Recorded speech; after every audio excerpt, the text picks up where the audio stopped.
నెల్లూరు నగరంలోని ఆత్మకూరు బస్టాండ్ సమీపంలో వెంకటరామయ్య గారి జ్ఞాపకార్థం 150 మందికి అన్నదాన కార్యక్రమాన్ని వినాకిని లయన్స్ క్లబ్ వారి సహకారంతో నిర్వహించారు. ఈ కార్యక్రమంలో సుబ్రహ్మణ్యం, లక్ష్మి తదితరులు పాల్గొన్నారు.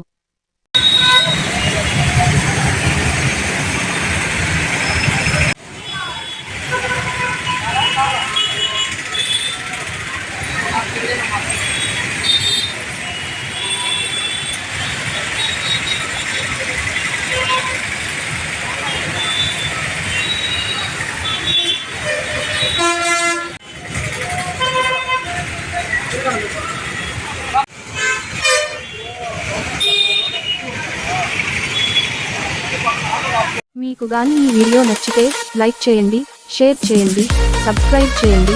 మరిన్ని వీడియోల కోసం గంట సింబల్ని ట్యాప్ చేయండి.